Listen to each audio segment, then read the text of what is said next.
2020 was supposed to be the year of remarkable change, the year of possibility, the year in which we manifested our dreams, or at least propelled ourselves forward towards them.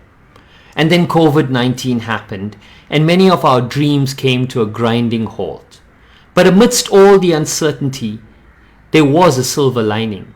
We all finally realized the importance of our health and the impact of having a positive, healthy relationship in our lives. It took a pandemic to shift our awareness towards something that was so intuitively simple. When I look back at 2020, I'm always going to remember the trials and tribulations we all faced. But the one thing that's going to stand out the most for me is undoubtedly going to be the courage of our healthcare professionals. Those who kept us safe during the worst of times.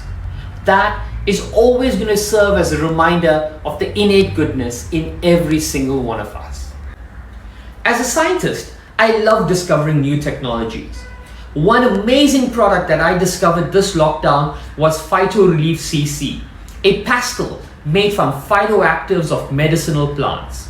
Did you know that these phytoactive elements can activate your saliva and help boost your immunity against germs that enter our mouth, nose, and upper respiratory tract? Even I was taken aback when I heard this. But here's something even more remarkable. Elcom Life, the company that's made this amazing product, has donated more than 1 lakh of these immunity boosting strips to over 100 hospitals to protect those healthcare professionals who are protecting us. It is a part of their Protect the Protectors initiative. You may have heard that we're going into another lockdown soon. Please stay safe, wear your masks, and use a strip of PhytoRelief CC to boost your immunity.